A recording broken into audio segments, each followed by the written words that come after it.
कोई बहुत दिन की बात, तो पुरानी बात तो नहीं है, अभी 2-4 साल की ही बात है। कुछ अच्छे मनोवैज्ञानिक कह रहे थे कि ट्रांजिशन पीरियड है, ट्रांजिशन यानी ये बदल रहा है। वो जो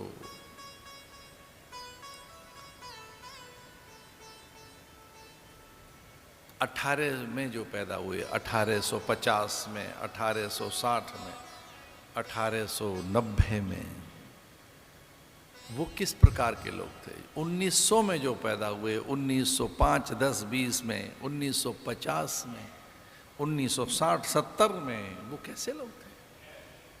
तो लौटे तो 70 का दशक क्या था? 1970, 80, 1990 तक किसी के भी घर में चले जाओ भोजन के लिए, कहीं चले जाओ, प्रणाम, आप गए तो भोजन करके ही आएंगे।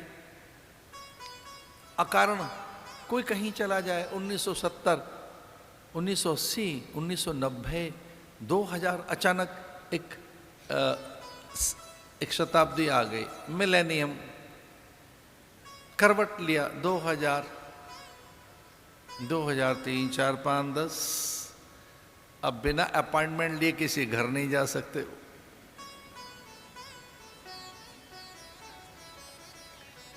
पूछना होगा आ सकते हैं क्या, कब आए, और वो भी मना कर देता है आज नहीं कल आइए। कब मिलेंगे? ऐसा मिलेंगे। व्यवहार, सरोकार, आदर, जब औपचारिकताएं हो जाएं, जब उपहार भी औपचारिकता बन जाए, आदर भी औपचारिकता बन जाए, संबंध औपचारिकताएं बन जाएं, प्रियजन आ रहे हैं उनके लिए भोजन के लिए स्वयं लग रहे हैं, हमारे परिजन पुरजन बंधु बांधव संबंधी उनके आदर के लिए, और अब दूसरे भोजन करा रहे हैं। मंगल प्रसंगों में एकदम बदलाव। वो बारात अब कैसी रह गई है, अब वो सब कुछ एक पहले से तय है, और जो 10 साल के बाद करना है वो आज करके देखें क्या, इतना तक पहले से।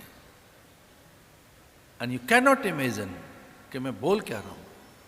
वो प्री वेड और 5-6 साल 10 साल तक की अब स्टार्ट हुआ है, 1-2 साल पहले नहीं, ये अभी हाल का है कि वो कैसे मैच करेंगे चीजों को। तो फिर देवता, कुल देवता, ग्राम देवता, स्थान देवता, वास्तु देवता, वो कहां जाएंगे?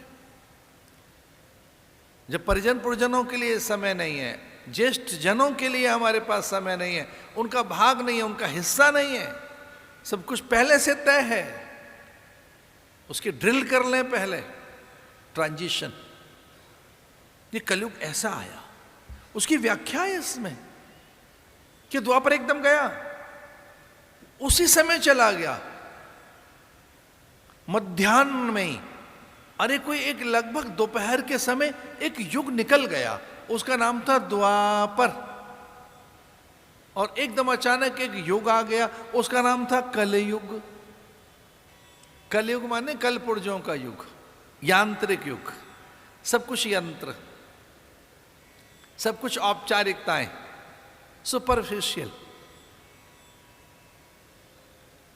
जिसमें कोई संवेदना के लिए स्थान नहीं है, वहां कोई क्रम नहीं है।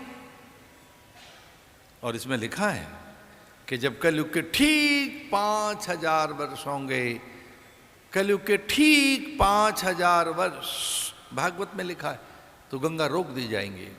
वो दुस्साहसी आएंगे, गंगा को रोकने का प्रयास करेंगे।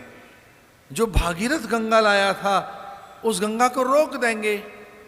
और सच में जिस दिन कलयुग के 5000 वर्ष हो रहे थे, गंगा को रोकने का प्रयास किया जा रहा था कि ऐसे बांध बना देंगे, इसका प्रवाह रोक देंगे। लिखा है इसमें कि कलयुग के ठीक 2500 वर्ष जिस दिन होंगे, जैसे 2500 साल कलयुग के होंगे, तब लोग ग्राम देवता को भूल जाएंगे, कुल देवताओं के लिए विस्मृति हो जाएगी, ग्राम देवता चले जाएंगे, लोगों को याद भी रहेगा कि ग्राम देवता कौन है हमारा। इसे बुद्ध के सास ने कहा था कि वहां भोग रखाना देवता को, वो बुद्ध के पास ही रख गई थी, उसने आंखें खोली थी और उसने कहा कि वो देखता है, बोलता है, चलता है, मुस्कुरा रहा है। तो उसे विश्वास नहीं हुआ, क्योंकि देवता तो खो चुके थे, ग्राम देवता पलायन कर चुके थे। कलयुग के 2500 वर्ष के बाद क्या होगा, 5000 वर्ष के बाद क्या होगा, और कैसे क्रमिक तौर पर हमारे नियम, व्रत, उपवास कैसे शनि शनि क्षीण होते जाएंगे। हमारा आत्मबल, हमारा संकल्प बल और मिथ्या व्यवहार में आ जाएगी। झूठ ही लेना, झूठ ही देना, झूठ आ जाएगा। कलयुग आया, ट्रांजिशन देखिए, द्वापर गया, अब कलयुग आ गया है। अंतिम राजा था कलयुग का। पत्नी भयभीत थी और उसे मालूम था पत्नी को कि मेरे अकारण श्वेत कभी नहीं आया। जो बहुत संयम में रहते हैं उनको पसीने अधिक नहीं आएंगे। हो सकता है शरीर की ये विकृति निकलती हो, शरीर का विकार है कि कुछ लोग तो बहुत एक कृत्रिम उष्ण वातावरण में बैठकर भी पसीना बहा रहे होते हैं कि सब सोना बाथ लेना है।